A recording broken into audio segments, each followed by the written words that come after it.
Stevie Ray Vaughan played guitar like a man on fire. A white kid from Dallas, he felt a lifelong kinship with the blues.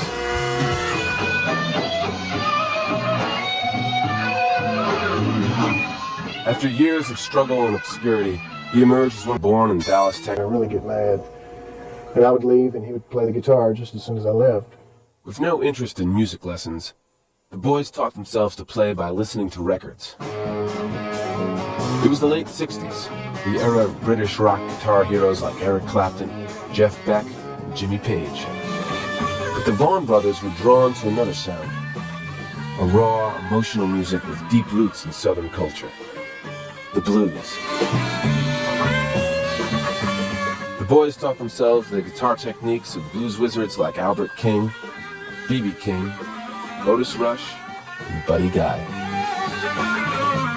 I always was turned on by the real stuff. And like when you hear them play the solo and they get really nasty and low down and it goes crazy and it's like tension and you know, that's what we liked and that's the way our home life was a lot of tension. We didn't ever know what our old man was going to do, you know, he'd go off like a rocket. By age 15, Jimmy was lead guitarist in the Chessmen, a cover band that played gigs all over Texas. With his good looks and hot licks, he soon became a local teen idol. Back home, Stevie kept on practicing. He'd spend hours holed up in his room sounding out solos note by note. One of the first to take notice was Jimmy's partner in the Chessmen, singer Doyle Bramhall. I'm sitting on the couch, and all of a sudden I hear this guitar playing. And I knew it wasn't Jimmy because he had just walked past me. So I walked towards the back room and there was the bedroom door and it was just cracked just a little bit. I kind of peeked in and there was this skinny 12-year-old kid sitting on the floor playing this Jeff Beck song, Jeff's Boogie. Stevie was playing in rock and roll bands by age 12. Even on his first recording for a garage band called A Cast of Thousands, his style stood out. By the time he entered high school, Stevie had graduated to paying gigs, first with Jimmy's new band, Texas Storm, and then with his own group, Blackbird. Stevie would play all-night sets at seedy Dallas bars like the Funky Monkey, then stumble home for a few hours sleep. Funky Monkey was a funky place. That was 10 after 6 in the morning with one 20-minute break was the longest one, the rest were 10 minutes. Whoa. And then get up and go to high school, you know? After wild nights on the town, high school felt like a bad hangover. Stevie fell asleep in class so often he managed to flunk music theory. Jimmy's grades were just as bad. Alarmed by their son's behavior, Big Jim and Martha tried to put the brakes on Jimmy and Stevie's music careers. But it was too late for that. In 1967, after one fight too many, Jimmy moved out of the house, leaving Stevie to fend for himself. You know, the parents got a little mad because I moved out, and they sort of took it all out on him. like you can't go nowhere, and you cannot play the guitar, and you can't do nothing except go to school. Stevie was failing at school and miserable at home. He took a job washing dishes at the local Dairy Mart. Part of my job was to clean out the trash bins.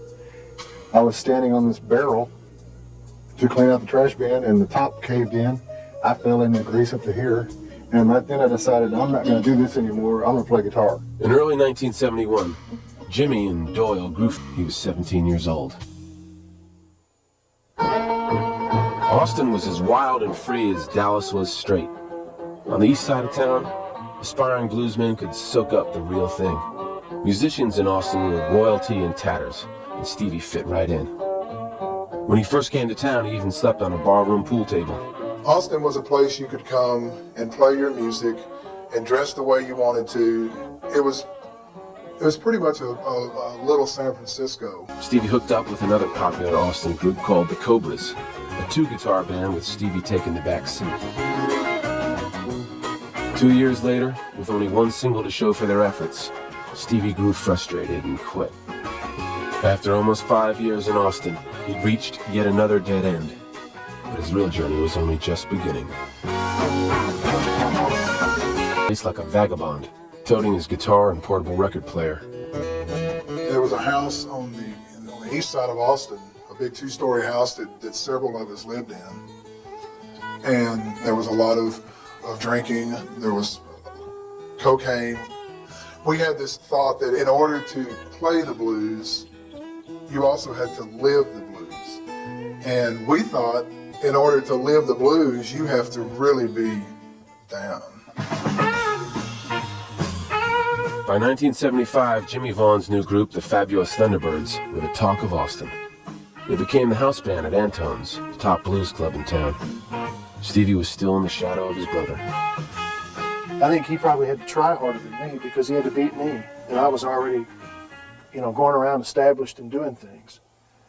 And so I think it may have been hard for him because everywhere he went, I'd already been there. And it came out in his playing.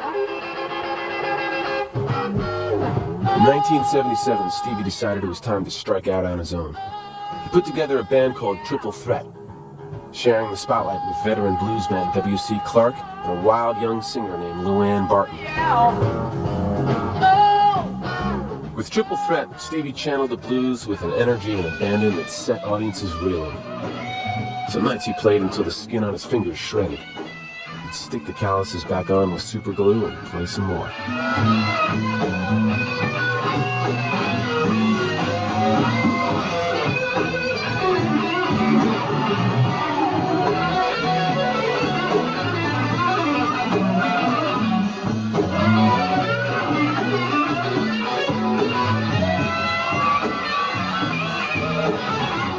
Stevie's life off stage was also taking shape.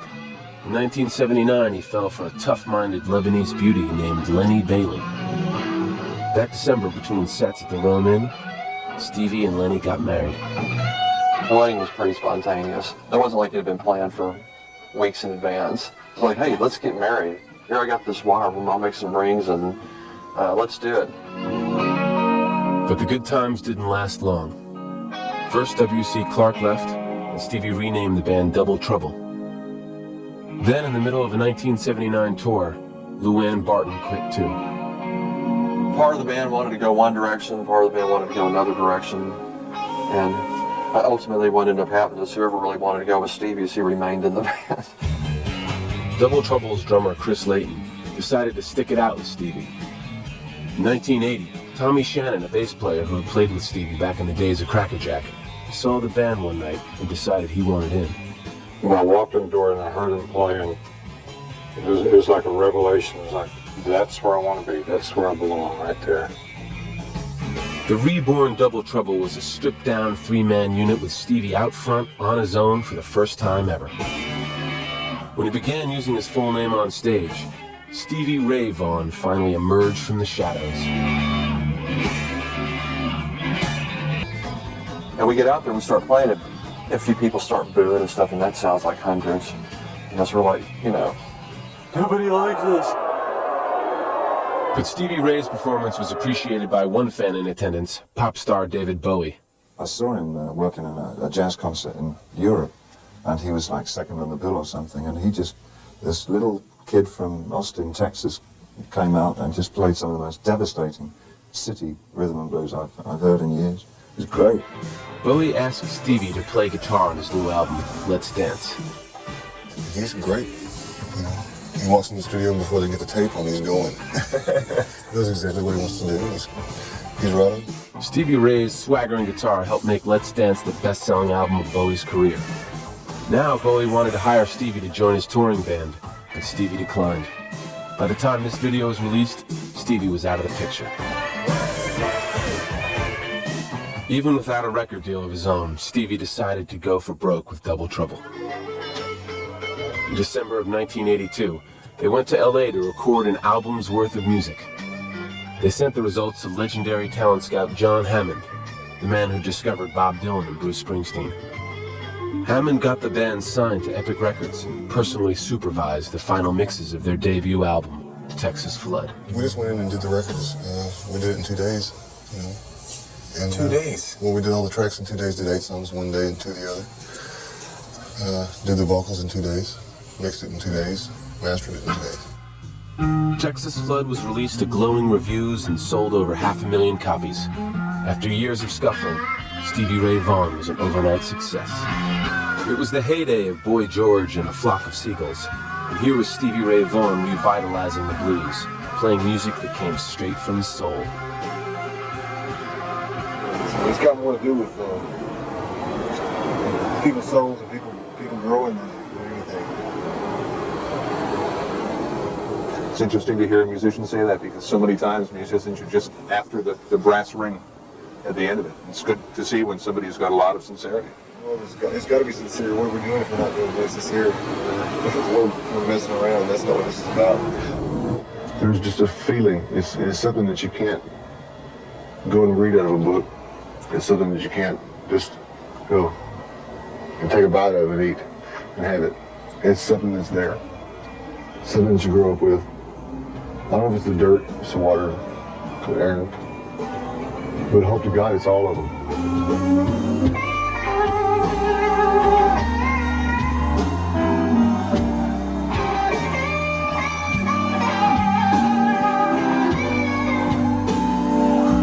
Even as his reputation skyrocketed, Stevie continued to pay tribute to the bluesmen who'd inspired him. It wasn't John Wayne, it was Albert King, it was B.B. King. And he worshipped him and wanted to be with him. And wanted to be one of them. So there seems to be at least a little bit of Albert King in your music. Am I right? Yeah, he's your godfather. When you say he's your godfather, tell me the story of how he became your godfather. Well, we were in Freedom Village, Mississippi. This is when he made it known. And he preached me on stage and said, but one white boy in the world has got a black daddy now. I mean, he used to say, I'm a black man caught in a white guy's body. He'd say that. I go, you're right. I think you're right. Black or white, Stevie Ray was bringing the blues to a whole new generation of listeners. It was a noble calling, but he would pay a terrible price. By 1984, Double Trouble had been nominated for 4 Grammys, and their second album, Couldn't Stand the Weather, had sold over 1 million copies. With this album, Stevie began exploring new ground. He'd been playing Jimi Hendrix songs since he was a teenager. Now he showed the confidence to put his own stamp on Hendrix's Voodoo Child.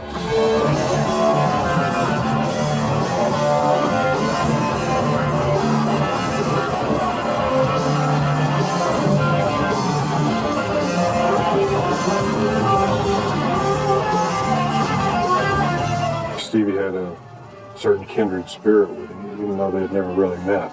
It's like Stevie knew instinctively what Hendrix was doing, and almost how he felt and how he thought.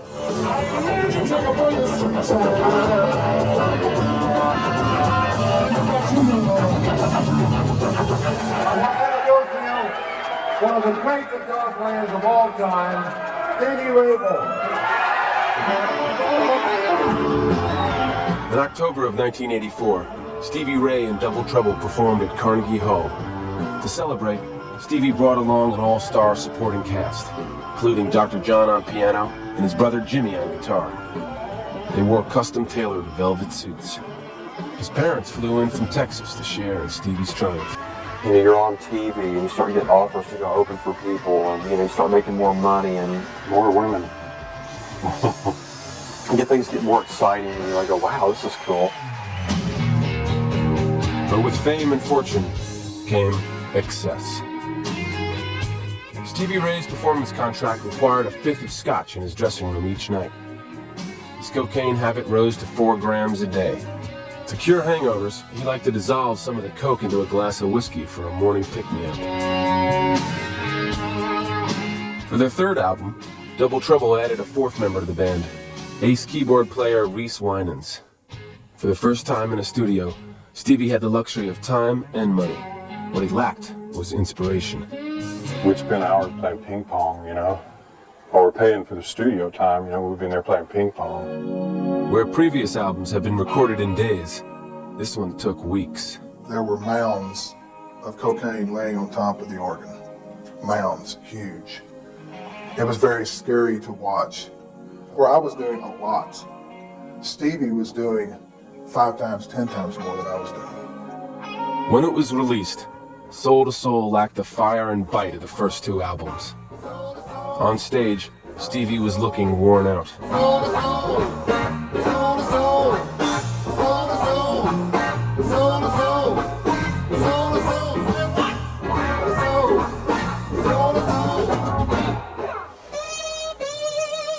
April of 1985, Stevie Ray was invited to play the Star-Spangled Banner at opening day in the Houston Astrodome.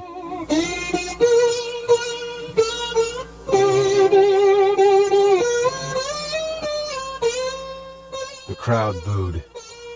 One reporter later commented, "I was sure he'd be dead by the time he hit 30. Stevie's marriage to Lenny was also on the verge of collapse.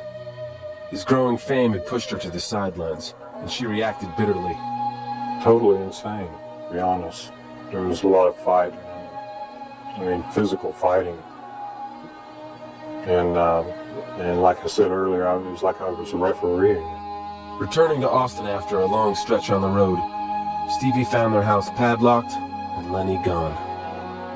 He would say, only half in jest, that his first wife was his cherished guitar. Well, I'm still married to my first wife. That's my first guitar. She's a 59 Stratocaster. I've always called her my first wife.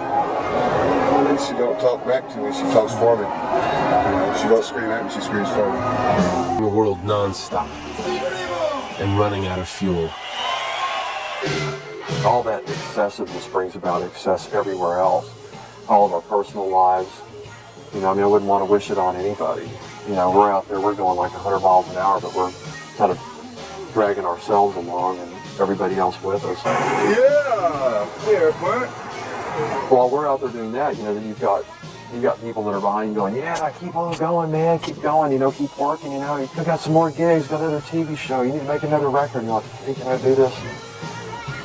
I'm about to go, I am going insane, I'm about to keel over. It was nuts. It was really nuts. On the road, Jimmy and the Fabulous Thunderbirds would sometimes share the bill with Double Trouble, but Jimmy was having problems of his own. Around that time, everything was crazy. You know, the drinking and the drugs. And, you know, it's like with Stevie, and it was like with me too. If one was good, then 15 was a whole lot better.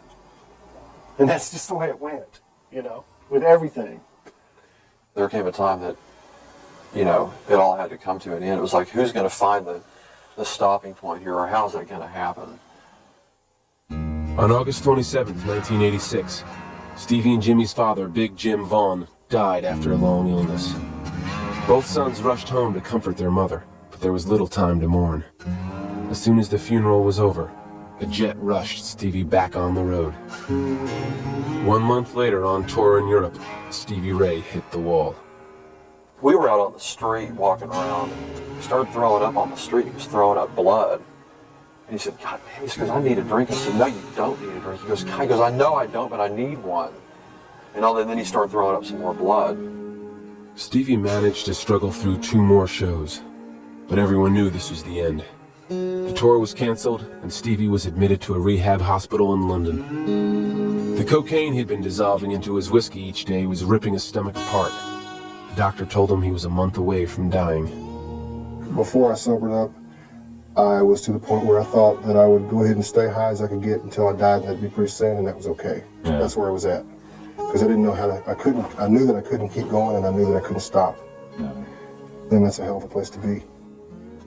Stevie spent... Hey kids, hey guys. Everything about living is a lot better. You know, even on my worst day now, it's a whole lot better than it was on my best day then. Tommy Shannon had also entered a rehab clinic and gone sober. By early 1987, Double Trouble was back on the road with newfound energy and purpose. Stevie Ray was high on life and ready to cut loose. Are y'all having fun tonight? Woo! There's a thing called love struck.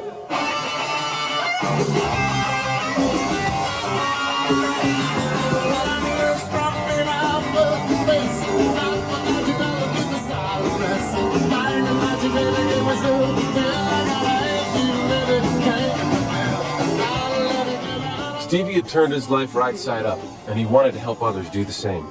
At home and on the road, he would attend meetings with recovering addicts, sharing the lessons of his ordeal. Someone would come up and say, I'm struggling with alcohol, or drugs, and how'd you do it?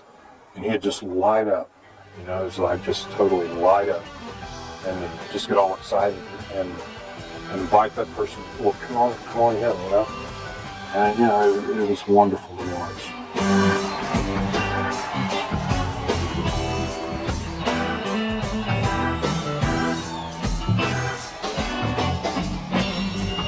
I'd like to talk to y'all for a second if I can.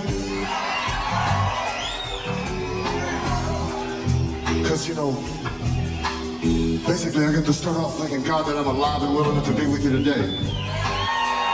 And that all is as well as it is. You see, less than 2 years ago, I found myself in a real bad situation. I found myself down on the ground and I couldn't get up. And I mean, I was trying and I couldn't. What I'm telling you about is, you see, I thought I could stay at the party forever. It don't work that way. It'll kill you. That stuff will kill you. What I'm asking you to do is to stay away from them drugs and things, because what they do is they eat you inside out, you know. They make you forget about those people that you really love, and they make you run from love, because you can't stand how good it looks. I'm asking you to take care of yourself so you can be there for your brothers and sisters when they need you. Are you with me?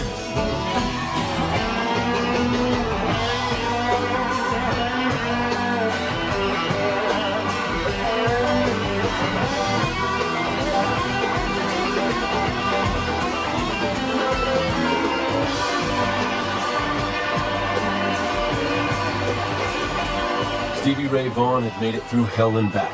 Now he was ready to push his music to new and greater heights.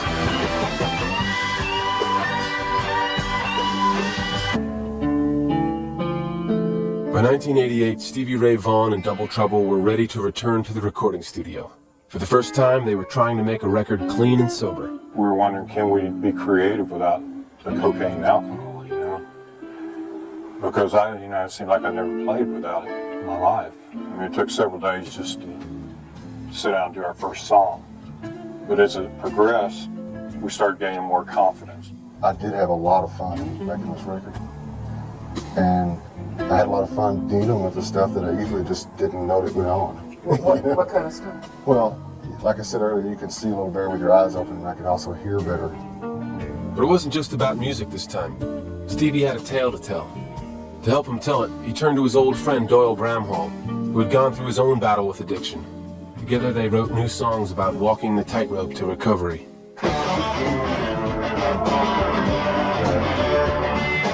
We would get together at his house and we would just talk about whatever was going on with us at the time.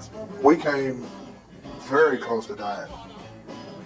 And we were so happy to not be dead and looking around and seeing that life is okay. Life's pretty good. That was the inspiration for wanting to write these songs. When Stevie had first gotten sober, his brother Jimmy didn't think it would last. He was like the first guy I knew that went to rehab. And I thought, well, he'll just get to feeling better and get everybody off his back, and then he'll be back, you know. And boy, was I surprised. I didn't know everything was going to change. I didn't know that he was going to go sober, you know, actually quit drinking and try to clean his life up. That had never occurred to me. And I was older.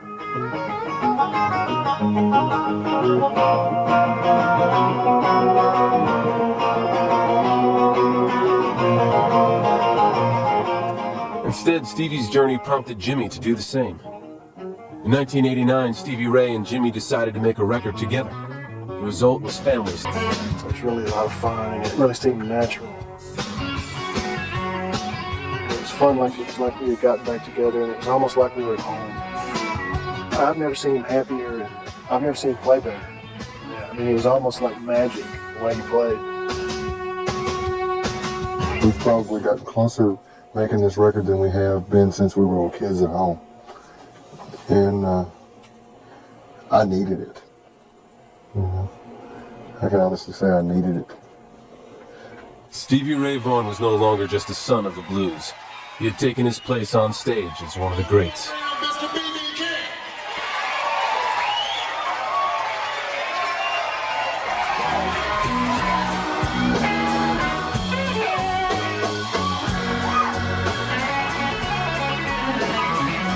When you listen to him play, you hear his personality. And he was really good at expressing himself. So even if you don't know what you're listening to, or you don't know what you're hearing, or even if you don't get it, you get it on some level. This thing that could happen to you right now in your career. To keep having fun. Keep on going. Stevie Ray. On August 26, 1990, Stevie Ray Vaughan boarded a helicopter outside Chicago to be flown to Wisconsin's Alpine Valley. The open-air arena was hosting a show featuring Eric Clapton, Double Trouble, Robert Cray, Buddy Guy, and Jimmy Vaughan. For the 60,000 fans who attended, it was a blues lover's dream come true. We went there, we did those 2 shows, it was great. All the bands sounded great, lots of people. You know, life couldn't be any better than that. We were really on that night. Really on.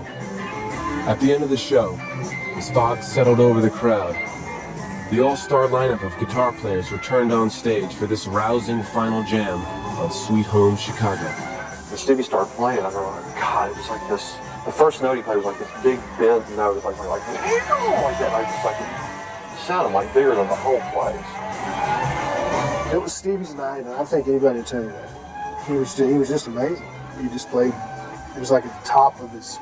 He was happy. He was really happy all day, and just, you know, extra happy. After the show, Stevie said goodbye to his brother and the band. Then he grabbed an empty seat on one of the 4 helicopters waiting to fly the performers back to Chicago.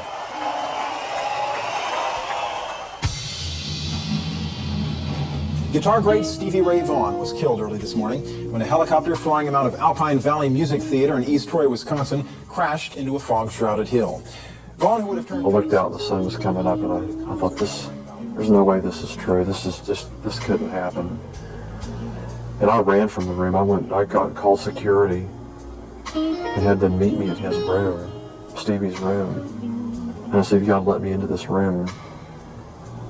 And they let me in, and when they opened the door, you know, I looked in and there was the bed, you know, it was turned down, little candy on the pillow, and I was just like,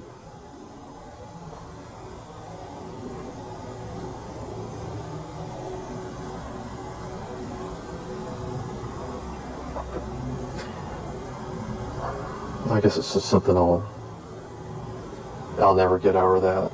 I'll get better about it, but I'll never get over it. It's strange, you know, we've done so much together.